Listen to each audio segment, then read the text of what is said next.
Well, welcome back to Nightly Nonsense, the subdued version of Nightly Nonsense, where we're not going to make any nonsense, but we are going to make some sense, hopefully. Just got off of 2 nights of Dominic. Sounds really like it sounds something kind of weird and strange, but Dominic's a person.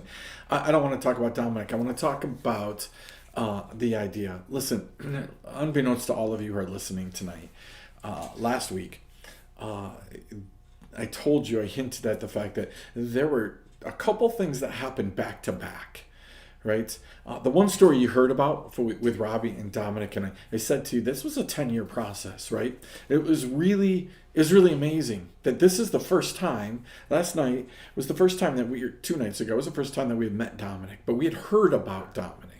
Not even necessarily by name, right? But by Robbie just checking in and telling us about his ministry, right? And it said, we have a real desire down here to come up alongside you. What do you want to do and how can we help you do it? And so we've really tried to do that. When Robbie came in and told us he was going to go start ministering at a vape shop, there was more than a few eyebrows that were raising, right? But it wasn't so bad because we know about Robbie. We know who he is and what he does.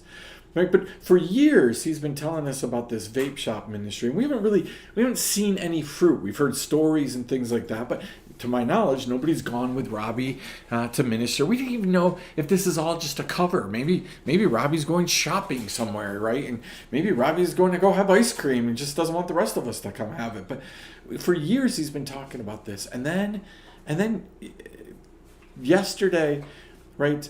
We walked out of the recording room. We walked into our little greeting area, and there was Robbie, but he had a friend with him. And all of a sudden, the story started pouring out. And the more we heard about the story of Dominic, the more we realized this is a 10-year process that all of a sudden was coming to life. I want to tell you that the day before, there was another 10-year process, right? A 10-year process that had the exact same roots. Somebody, and it's their story to tell, but somebody, right, was doing the same thing, was doing something odd, unique, weird, right?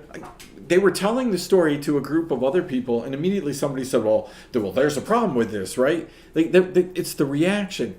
But 10 years later, 10 years after ministering like that, they found themselves meeting this person again in a church, and the person was talking all about Jesus.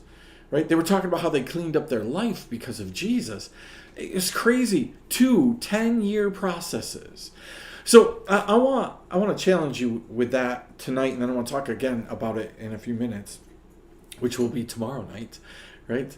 I want you to think about that. Are there some 10-year processes in your life? Are there some things that God has promised, some things that God has called you to do, and it's taken a long time? Moses had a 40-year process. Abraham had a 25-year process. David had a 13-year process, right? Samson had a good 20-year process before he really exacted the revenge that God called him into against the Philistines. Jesus had a 33-year process. Paul and Peter, they had their own process.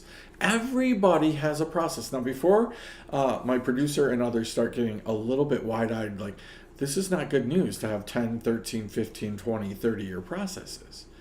Right? Sometimes the process is instantaneous. Sometimes God declares something and then lets the process run out. There's a lot of things that God does, but do you have a 10-year process? Is there something that God has promised you, something that you've been looking forward to, something that you've been looking for, and it just hasn't happened yet?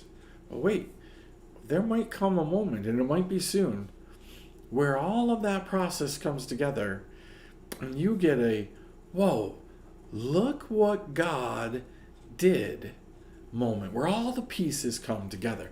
So chew on that tonight. We'll talk about it again tomorrow night. We'll see you next time. Nightly Nonsense, the subdued version.